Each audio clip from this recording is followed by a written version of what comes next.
You say you can prove, Chris Langdon, God by binary logic. How are you going to prove God with a binary logic? If you have to prove God, you're going to have to make him appear. So how can you prove it without making it appear? So unless you consider God as immaterial, so immaterial God would be what? Just force energy? So that obviously wouldn't be a God that could judge you. So that would be none of the religion's God. Most likely would be not even a deist God. I guess that could be like a pantheist God. But how would you know it's a God? I mean, you can label anything as a God, you know? It could be a highly advanced force that could have started something that's somehow an eternal force that you might think is God, but it's not necessarily a God. It's just some force that is above all forces by maybe some advanced alien entity. So this is the problem with the God thing. You can call anything God. The universe is God. Energy is God. Sport is God. You know, your wife is your goddess. People use the word God out of context, you know. God is supposed to be the word, is supposed to be the most supreme, the most above all standards, the most perfect. But you have gods that are not perfect. So even though you may have an IQ of 200, I don't think you know what you're saying. I think you're trying to say what you want to say to look good. But if you really think about it, by the way, I don't know my IQ. I never took the test. No matter how, nobody can prove God, and nobody will ever be able to prove a God.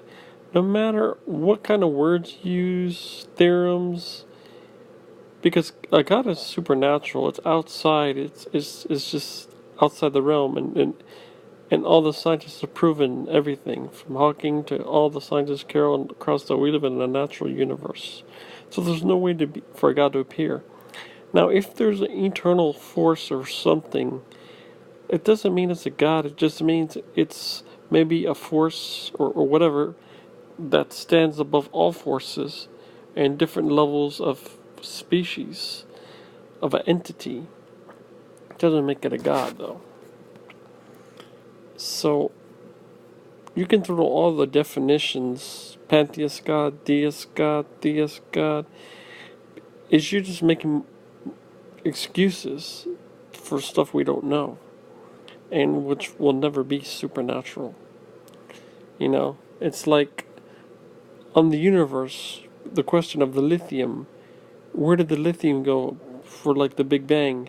Nobody could figure it out for years. This was pretty recent.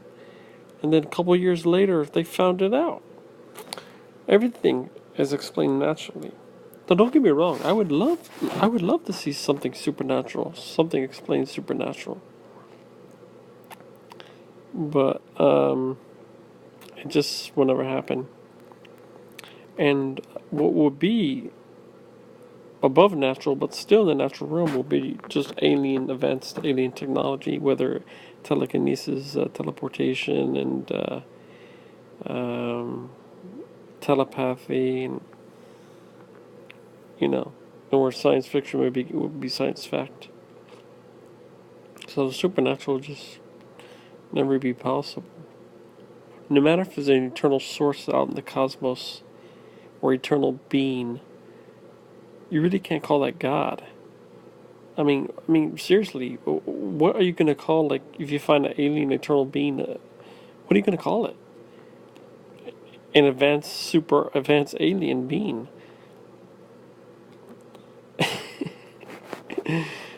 Once it says, "I am God," I'm a God of an alien being.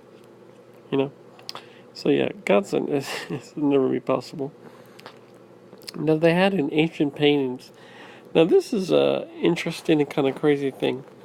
They have like these ancient paintings, religious paintings, and they have like in the paintings UFOs and aliens.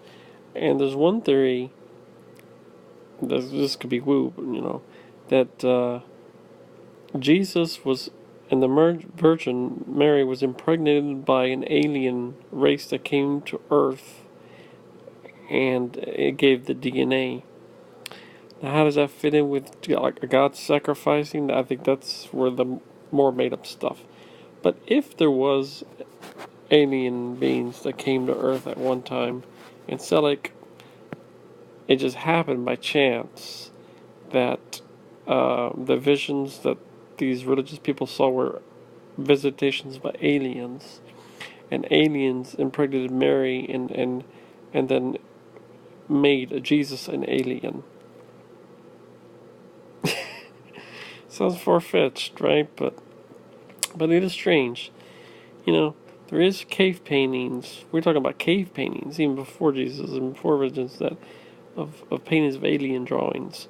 So did they come to Earth at one time? Maybe. But who knows? Or you would think it would be very hard for cave people to have an imagination, because by then these people are just hunters and gatherers. They're not thinking. They're just trying to survive. Their brains haven't developed yet you know, because of the evolution. So